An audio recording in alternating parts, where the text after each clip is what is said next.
unfold.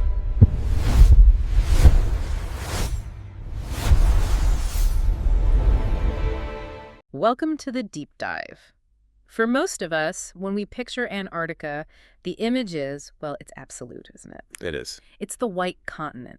Sterile, perpetually frozen, this massive, quiet monolith sitting at the bottom of the world. It's supposed to be our planet's thermostat. A great stabilizer. Exactly. The place where time is frozen. That is our consensus reality, dictated by what our eyes see today. And that consensus, while beautiful and visually accurate for the last 2 million years, it's fundamentally inverted when you step back. Yeah. When you look at the deep history of our planet. So this isn't the continent's permanent state. Not at all. The scientific reality, which we've been meticulously piecing together from deep sediment cores, satellite radar, the most advanced genomic sequencing, it tells a completely different story. And that story is? We have to confront the fact that the ice sheet itself is not a permanent feature of the landmass. It's a transient geological anomaly. So we aren't talking about melting some pristine ancient foundation. You're saying the true historical mean of this continent, the state it reverts to when atmospheric carbon is high, is not white, but fundamentally chemically and biologically green. Precisely. The ice sheet, as it exists today, it functions like an enormous pressurized geological capsule. A capsule? Yes. It has suppressed and kept in stasis an entirely different biological and chemical deep time. And now, because of the extreme anthropogenic forcing we're currently exerting. The same conditions that existed in that deep time. The precise climate conditions, yes. We're driving the entire planet back toward them. And that pressurized capsule is fracturing. We're violently collapsing the Earth back into a volatile, high-carbon past state. Okay, let's unpack this journey. This idea that we're reverting the planet to its equilibrium state rather than creating some unknown future, that is one of the most compelling ideas in climate science right now. It's a paradigm shift. So we're structuring this deep dive like a time reverse expedition. We're going to descend through these temporal strata using the sources you've provided. We start with the tangible violence of the present. Yes, the fracturing ice and the explosive chemical secrets emerging from the thaw. And that's where we begin. And that's a critical point to stress up front. Our mission here is to synthesize the geophysical, the paleoclimatic, and the biological evidence that proves that the high CO2, ice-free, high sea level conditions of the Cretaceous and Eocene are the exact conditions toward which our current planetary trajectory is heading. But you have to realize the speed mismatch is the danger here. This isn't a slow, smooth melt over millennia. No. This is a phase shift. Yeah. Moving from stability to rapid disintegration and biological colonization. It is a violent awakening, we have to understand. The focal point for this structural violence, the place where the collapse is most obvious and frankly most terrifying, is what has been dubbed the Doomsday Glacier. We're talking about the Thwaites Glacier in West Antarctica. We hear that name constantly in the news, but let's strip away the media hype. What is the raw mechanical reality that makes Thwaites the definitive keystone for the West Antarctic ice sheet?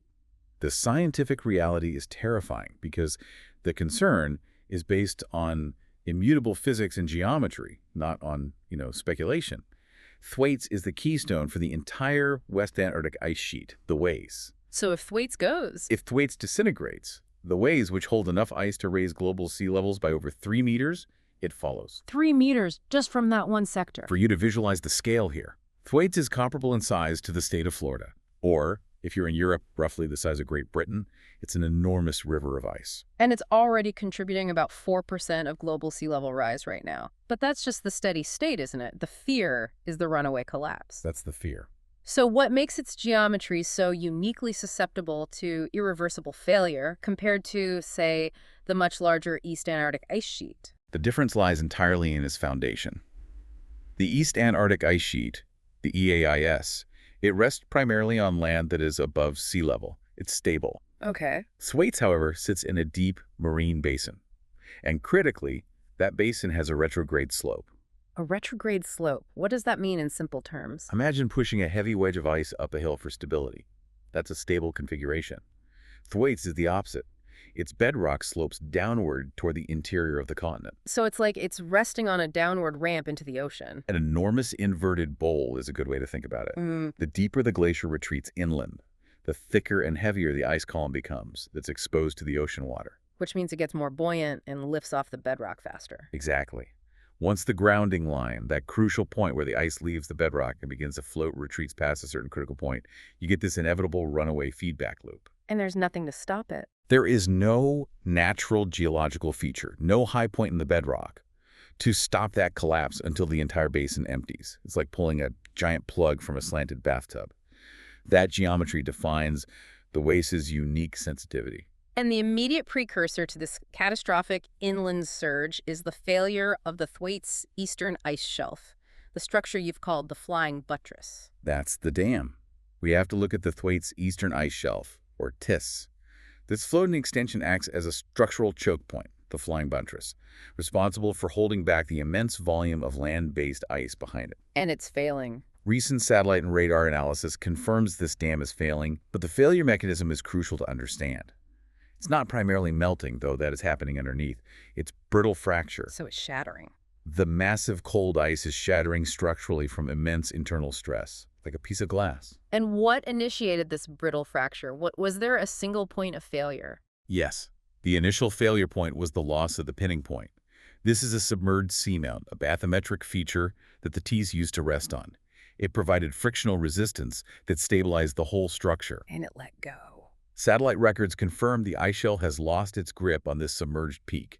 Once that friction was removed, the entire ice shelf began to accelerate, and the stress propagated internally, leading to fracturing at an industrial scale. Industrial scale is a terrifying phrase when you're applying it to a natural feature. How fast are we talking? Look at the data from just the last 2 decades. Between 2002 and 2022, the aggregate length of major fractures on the Thwaites doubled.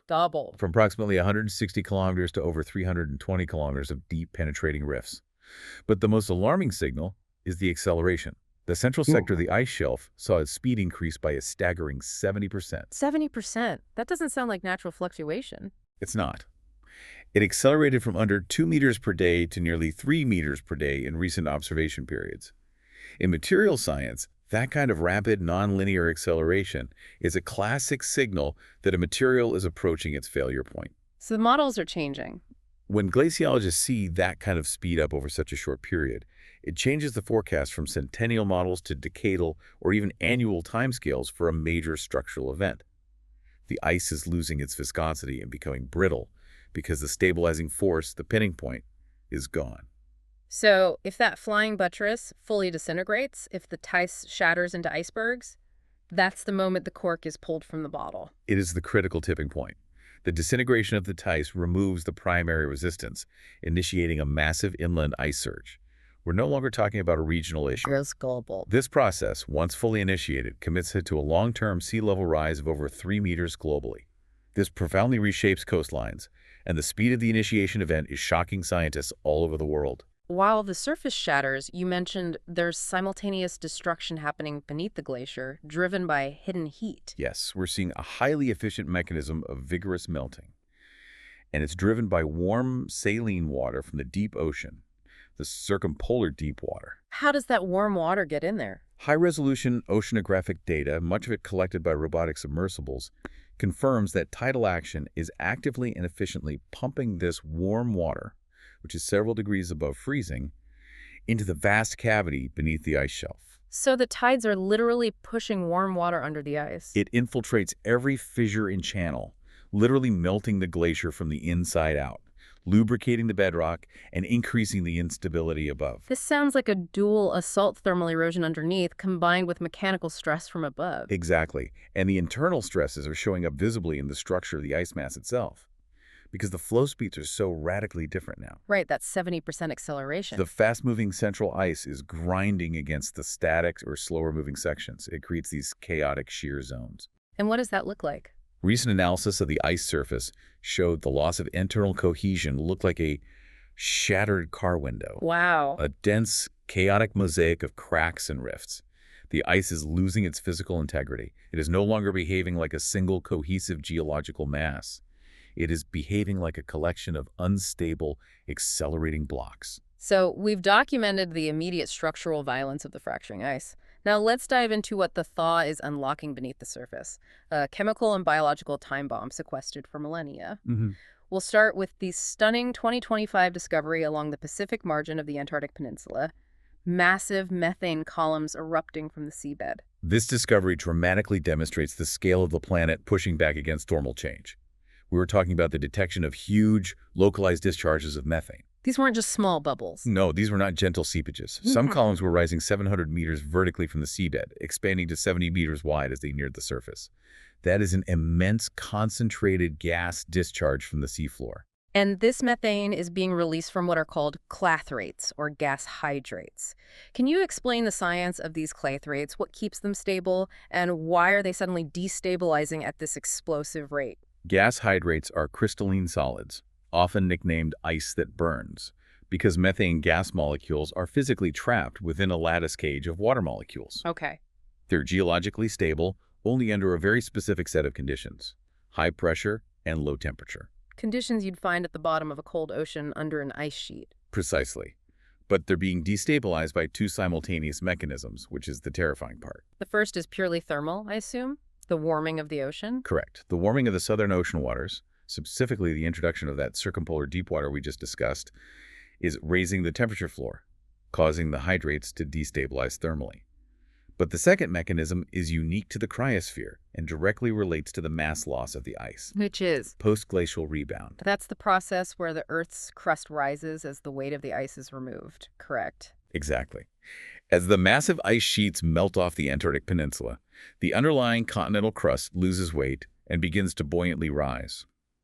This process of isostatic rebound, which happens over decades to centuries, critically reduces the hydrostatic pressure on the seabed sediments. So you're taking the weight off. It's like physically pulling the plug on the pressure stability zone for the hydrates.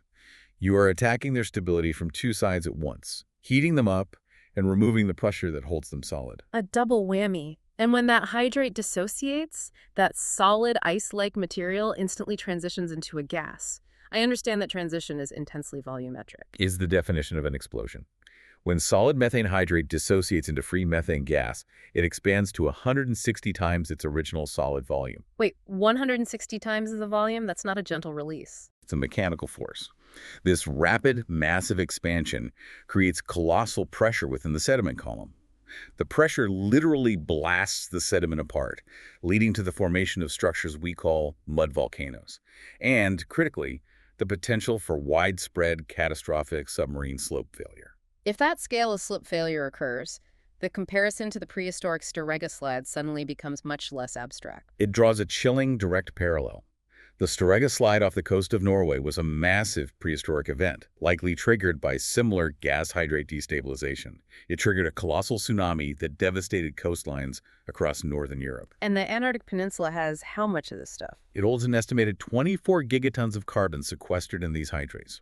This is not just a major positive feedback loop for global warming. It is, as we said, a loaded geological gun capable of causing regional catastrophic events via seismic activity and tsunamis.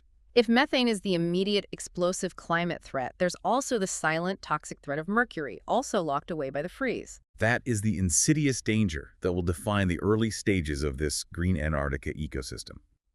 Permafrost in Antarctica has extensive deep permafrost in its exposed and thawing regions, acts as a massive global sink. A sink for mercury. For millions of years, it has bound atmospheric mercury within frozen organic matter. As the ground thaws due to warming air and meltwater, this ancient mercury is suddenly mobilized and released into the hydrological cycle. The initial research on this mechanism came mostly from the Arctic, but the fundamental chemistry is universal, right? Absolutely. And this is where the biological context becomes critical. Released inorganic mercury is dangerous, but the key step is its conversion by microbes. Soil and waterborne microbes in the newly active thawing substrate convert the inorganic mercury into methylmercury. And methylmercury is far more dangerous. It's orders of magnitude more toxic, a potent neurotoxin. Inorganic mercury is hard for organisms to absorb and expel. Methylmercury, however, is lipophilic. It loves fat, and it is readily absorbed and stored in fatty tissues. Which means it bioaccumulates. It bioaccumulates. As it moves up the food chain, it doesn't just pass through. Each predator retains a higher concentration than its prey. And the implication for Antarctic life is profound because the fauna there tends to sit at the very top of a very productive but relatively short food chain. That's the vulnerability. Top predators like penguins, seals, and skuas occupy high trophic levels. They consume massive amounts of krill and fish. As this methylmercury enters the coastal waters through meltwater runoff, these populations already battling massive stresses will face a future defined by severe neurotoxic contamination. Which could lead to what? Mass reproductive failure, behavioral impairment. The green Antarctica that emerges will be a toxic one, posing a major threat to its iconic biodiversity. The toxicity is silent, but the most visually obvious proof that this time reverse is underway is the greening event itself. Satellite data is showing the color of the Antarctic Peninsula fundamentally changing. The quantified data is stunning, and it's driven by the expansion of life in the newly exposed areas. From a baseline of less than 1 square kilometer of measured vegetated area in 1986, the peninsula expanded to nearly 12 square kilometers by 2021. A tenfold increase in less than 4 decades. We are looking at visible change on a geological scale happening within a human lifetime. And the growth isn't just steady, it's exponential, which confirms an acceleration in the climate forcing. It is accelerating dramatically. The rate of expansion increased by over 30% just in the 5-year window between 2016 and 2021. It's adding more than 400,000 square meters of green cover annually. Wow. This is driven by the feedback loop of warming. Less sea ice leads to more evaporation, higher humidity, and significantly more rainfall and meltwater runoff. You're effectively watering the biological desert. And the primary colonists, mosses like Polytrichum and Corycidontium, they're doing more than just spreading, right? They're fundamentally changing the potential for future life by performing the critical geological function of soil genesis. This is the quiet revolution underway. Antarctica has historically been defined by bare rock, glaciers, and ice. As these hardy, low-lying mosses grow, reproduce, and decompose, they deposit vast amounts of organic matter. They're creating peat, A protosoil. an organic-rich protosoil. This fundamentally lowers the barrier to entry for more complex life forms. The 2 native flowering plants, Antarctic hairgrass and pearlwort, are already rapidly expanding their ranges southward because the necessary nutrient-rich substrate is finally being created for them. But the very loss of that isolation, the creation of this new fertile ground, presents a massive vulnerability. The door is opening to alien invasion. The green Antarctica is a highly permissive environment, but is also immunologically naive at the ecosystem level. Isolation is breaking down rapidly. Human victors, tourists, and researchers inadvertently carry seeds, spores, and microscopic organisms on their gear. And now there's a place for them to grow. With the climate warming and soil becoming available, aggressive, non-native grasses, such as Poa annua annual bluegrass, are establishing permanent footholds. The future of the peninsula is likely not a pristine return to the Eocene, but a chaotic, novel ecosystem. A mosaic of native and aggressive invasive species. Exactly, dominating the newly viable terrain. Now we address the final biological threat emerging from the thaw. The viral latency, often dramatically referred to as the zombie virus risk. You mentioned that the ice is an incredible preservative. The cryosphere is arguably the planet's most effective natural preservative. The deep freeze maintains the structural integrity and, crucially, the infectivity of viral particles for geological timescales. The lack of water and cold just locks them in place. Exactly. It prevents the molecular degradation that would normally render a virus inert. The potential for ancient pathogens, what scientists call Methuselah microbes, to reemerge is a clear and quantifiable risk. And we have concrete proof of concept for this, primarily from studies of Siberian permafrost. Yes, the evidence is compelling. The successful revival of Pifivirus sibiricum, a large complex virus that had been dormant for 30,000 years, demonstrated that the machinery of infection can survive deep time. And even older ones. Even older. Pandoravirus eudoma, dated to 48,500 years old, was successfully retrieved and shown to still be infectious to its specific amoeba hosts. The mechanism is proven. So what specific ancient viral communities have we found locked within Antarctica itself? The Antarctic environment, both the ice and the fauna, is equally rich. Recent genomic mining has been eye-opening. For instance, studies identified 13 novel papillomaviruses in Antarctic's seals viruses never before cataloged. Wow. A 2025 study analyzing penguin samples revealed 35 complete viral genomes. Furthermore, genomic mining beneath the vast Ross Ice shelf has revealed complex viral communities actively infecting the bacteria that sustain the deep subglacial ecosystem. All locked away under kilometers of ice. All locked away. The key threat here is not necessarily human infection, though that's a global concern. The specific, immediate risk you highlighted is to the endemic Antarctic fauna. The threat to the isolated wildlife is profound. We describe this using the concept of the virgin soil epidemic risk. Meaning they have no immunity. Antarctic populations of penguins and seals have evolved in total isolation for millions of years.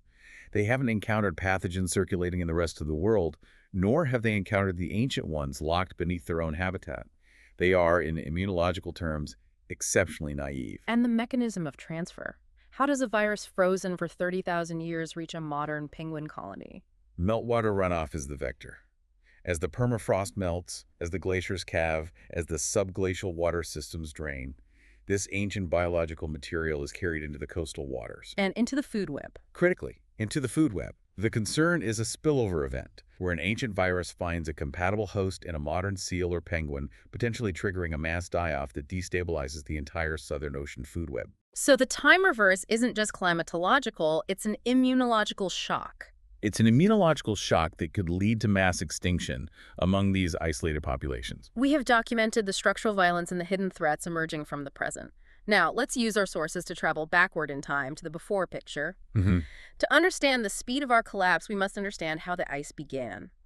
We are looking at the Eocene epoch, approximately 56 to 34 million years ago, the era when Antarctica was temperate, defined by forests, and when the ice first took hold. This transition from a greenhouse Earth to an icehouse Earth is one of the great planetary murder mysteries of Cenozoic climate science.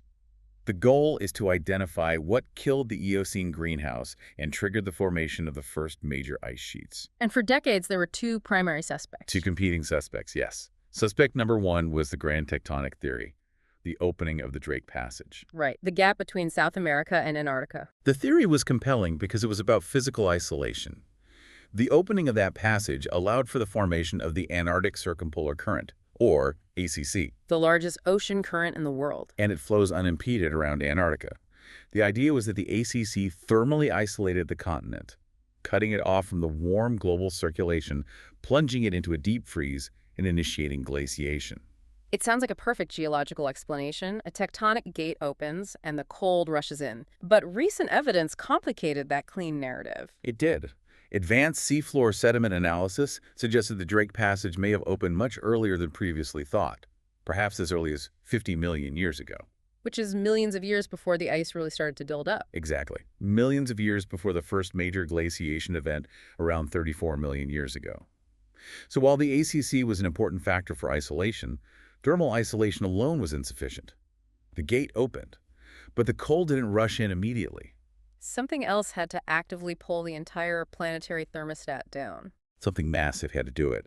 And this leads us to suspect number two, a biological actor that cooled the world.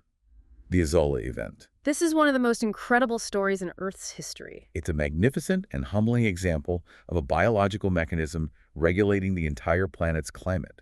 Approximately 49 million years ago, the Arctic Ocean was not covered in ice. It was a freshwater sea. A warm, enclosed freshwater sea. And in these calm, stratified, and nutrient-rich conditions, a small freshwater fern called Azolla experienced a catastrophic planetary-scale bloom. Describe the scale and the mechanism of carbon sequestration achieved by this tiny plant. Azolla is a biological machine for carbon capture. It goes incredibly fast, capable of doubling its total biomass in a matter of days. And for how long did this go on?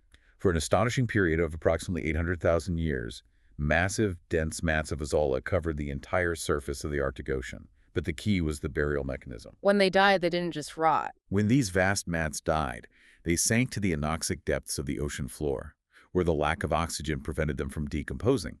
Instead of returning their carbon to the atmosphere through decay, that carbon was permanently buried. For 800,000 years. For 800,000 years, the biomass died, sank, and was buried in layer upon layer of sediment, effectively sequestering gigatons of carbon from the atmosphere.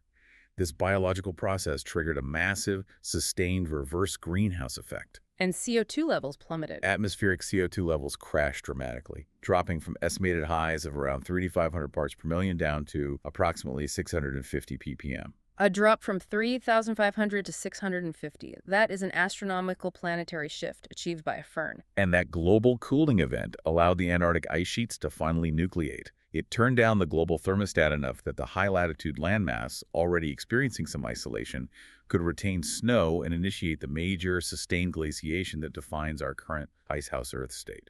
The Eocene was the era before the ice took hold, which means its fossil fauna provides a spectacular before picture of a temperate Antarctica.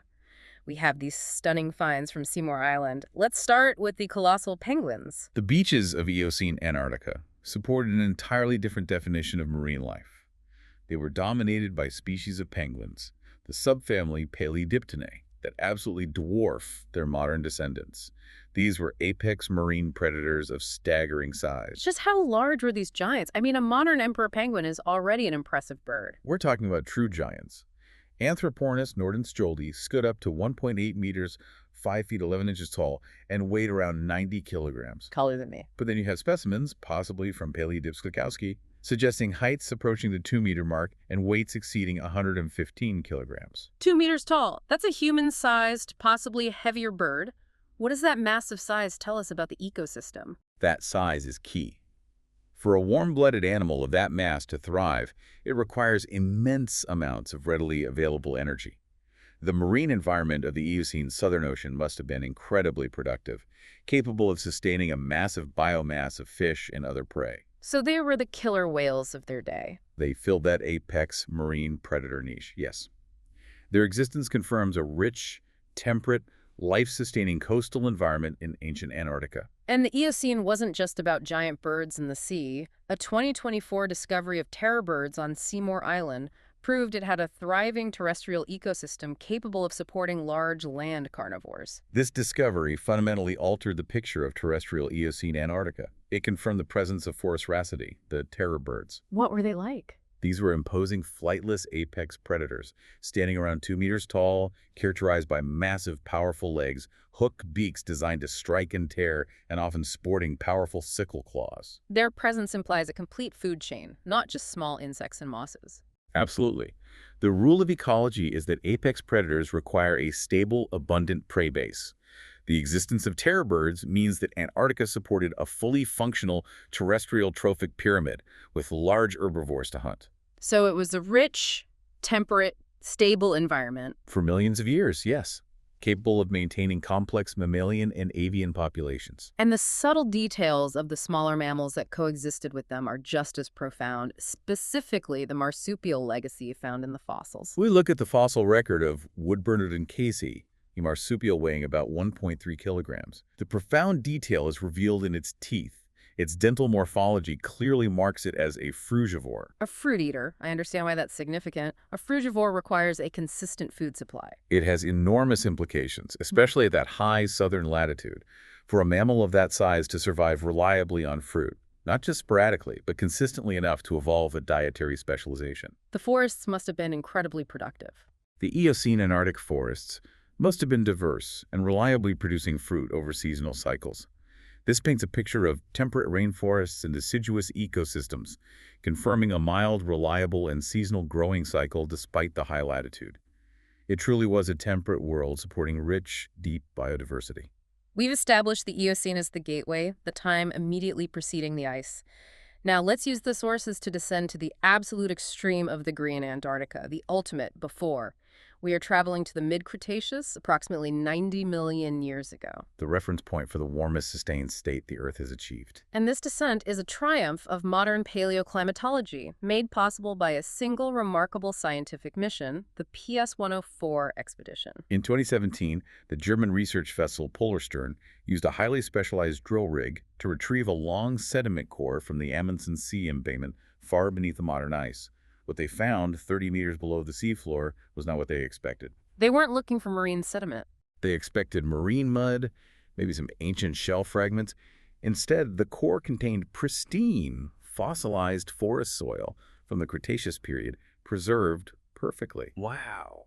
CT scans revealed an astonishing density of preserved roots, pollen, and spores, preserved in situ, meaning the forest floor was perfectly locked away. They had literally drilled into a preserved polar rainforest. And the climate reconstruction based on lipid biomarkers and pollen analysis in that soil provided a profile that must have forced a radical reassessment of paleoclimatology. It did. The data was non-negotiable. The mean annual temperature for this region at 82 degrees south latitude was calculated at 12 degrees Celsius, 54 degrees Fahrenheit. To put that in context for our listeners, that is comparable to modern-day coastal climates like Hobart, Australia, or Seattle. Exactly. Furthermore, summer temperatures averaged 19 degrees Celsius, 66 degrees Fahrenheit, and thermal modeling suggested the rivers and swamps reached 20 degrees Celsius. This isn't just mild, this is warm temperate forest territory sustained at the South Pole. What were the atmospheric conditions that maintained this extreme global heat? The only way to maintain that heat budget at the poles is through an intense greenhouse effect. The CO2 levels during the mid-Cretaceous were estimated to be between 1120 and 1680 ppm. Compared to around 425 ppm today. This data is the absolute, definitive proof we were looking for. It proves that under CO2 concentrations that high, the Antarctic ice sheet does not and cannot exist. The continent defaults entirely to its green, high biodiversity state. But the most alien feature of this Cretaceous environment isn't the temperature, it's the light cycle. How does a dense rainforest survive at 82 degrees south, experiencing the polar night? That is the central paradox. This rainforest was located so far south that it experienced 4 consecutive months of total darkness, the polar night, and 4 consecutive months of continuous daylight. And you have to ask, how did a complex, high-biomass ecosystem survive 4 months without photosynthesis? You'd expect the ecosystem to shut down completely, maybe even freeze. The evidence suggests the ecosystem was adapted to a unique, high-latitude greenhouse mode. The plants must have evolved incredible metabolic strategies. Hypotheses include extreme dormancy, where they dropped all leaves and dramatically slowed their metabolism. But critically, they must have maintained unique metabolic pathways to remain active enough to avoid freezing completely during the dark months. Relying on stored energy from the 4 months of continuous sun. It suggests an incredible resilience fine-tuned for survival in perpetual dimness and darkness. The dinosaurs that lived in this darkness must also have evolved unique strategies. Let's look at the small ornithopod 𝐏𝐿𝐿 𝐏𝐿𝐿. 𝐏𝐿𝐿 is our key witness to polar vertebrate adaptation. It was a small, active dinosaur, and its skull features are extraordinary. Paleontologists analyzed its unusually large orbits. The eye sockets and endocast analysis of the brain cavity shows noticeably enlarged optic lobes in the brain. What does that combination indicate? It strongly suggests enhanced night vision. 𝐏𝐿𝐿 needed to see and forage during the 4 months of polar winter, when light was almost non-existent. They were adapted for a dim light, active lifestyle. And what about physical adaptations for warmth, given that 12 degrees CI mean annual temperature isn't exactly tropical? This is where we infer behavioral and physical adaptations. 𝐏𝐿𝐿 possessed a surprisingly long tail, 3 times the length of its body. Some paleontologists propose that this long tail could have been wrapped around the body for insulation and warmth. Which would suggest they had some kind of insulation, like feathers. It strongly suggests the presence of some form of body insulation, likely protofeathers or down. Additionally, fossil evidence hints that these small dinosaurs used burrowing to maintain thermal stability and likely lived in social groups, sharing body heat during the cold, dark months. And the very survival of these active polar dinosaurs provides some of the strongest evidence for the long-standing debate about dinosaur metabolism, that they were, in fact, warm-blooded. This is a crucial detail. If these polar dinosaurs were cold-blooded, they would have been forced to hibernate during the 4 months dark winter. Reptilian hibernation leaves clear annual growth markers in the bone, what we call lines of arrested growth, or lags. Like tree rings. Exactly. However, histological analysis of polar dinosaur bones shows continuous growth throughout the entire year. So they were active all year round, even in the dark. This confirms they were endothermic, warm-blooded, and metabolically active, thriving in a world that cycled between dark winters and sunny summers. So the ecosystem was functional, with small herbivores, and it must have been anchored by large predators to complete the food web. Absolutely. The discovery of Cryolophosaurus ellioti, the 7-meter-long crest theropod found high up in the Transotic Mountains, confirms that large carnivores were a permanent fixture of the Antarctic ecosystem. The clear, overwhelming takeaway from the deep core is that Antarctica, for vast stretches of geological time, was highly biodiverse and green. The ice is the intruder. We began with the violence of the present, the shattering of the Keystone Glacier. We traveled backward to the Eocene, the gateway of the 2-meter penguins and terror birds, and finally to the deep core, the Cretaceous rainforest thriving under 1600 ppm of CO2. Now we have to connect these temporal dots. The past, horrifyingly, is becoming the blueprint for our future. The climate system operates in cycles, and we are witnessing the Ouroboros effect. the planetary system eating its own tail and resetting. It's coming full circle. The conditions of the Cretaceous CO2 levels above 1,000 ppm, no permanent ice sheets, and consequently global sea levels 60 meters higher than today. That is the planet's thermodynamic equilibrium state when carbon concentrations are high. We are not moving toward a brand new, unknown climate state. We're violently resetting the planet back toward that proven high carbon mean. That's it? I understand the destination is the past, but the problem is the speed. The planet achieved that Cretaceous equilibrium naturally over millions of years, allowing flora and fauna to adapt. We are forcing the transition violently. That speed mismatch is the most frightening synthesis of this entire deep dive, and it brings us back to the Isola event. It took the collective, continuous biomass of the entire Arctic Ocean, sequestering carbon for 800,000 years, to pull enough CO2 out of the atmosphere to cool the planet and allow the Antarctic ice sheets to form. 800,000 years. Humanity has re-released a significant percentage of that carbon locked away in fossil fuels in less than 200 years. We have compressed an 800 millennium process into 2 centuries. The result cannot be a smooth transition back to a lush, stable Eocene or Cretaceous rainforest. It has to be chaos. It guarantees a chaotic, violent period of global instability. The system cannot adjust quickly enough. This transition is driven by immediate and powerful positive feedback mechanisms that accelerate the rate of change beyond our ability to predict or control. Let's detail those runaway feedback mechanisms, starting with the albedo failure. This is the visual change from white to green. Albedo is simply the reflectivity of a surface. White ice reflects up to 90% of incident sunlight back into space. Dark ocean water, exposed rock, green vegetation, they absorb that heat. So as the ice fractures and the moss spreads, As the structural violence of the Thwaites fracture exposes more dark ocean water, and as the green moss spreads exponentially across the peninsula, the continent absorbs significantly more heat. This absorbed heat melts more ice, exposing more dark surface, accelerating the warming in a positive, self-reinforcing runaway loop. the conversion from white to green is itself a potent warming mechanism. One, yes. And the second feedback loop is the massive chemical and carbon bomb we discussed earlier, the risk of Antarctica converting from a carbon sink to a carbon source. Correct. For millennia, the cryosphere was a stabilizing factor, a global carbon sink. Now, the 24 gigatons of carbon trapped in the peninsula's methane hydrates, plus the vast amounts of organic matter sequestered in thawing permafrost, risk being violently released. This release, especially the potent greenhouse gas methane, converts Antarctica into a destabilizing carbon source, rapidly pushing the climate system past crucial, irreversible tipping points. This entire deep dive has been a journey through time, demonstrating that the ice we see today was never the standard. It was the anomaly, a transient feature allowed only by a unique geological scale carbon sequestration event, the Isola bloom.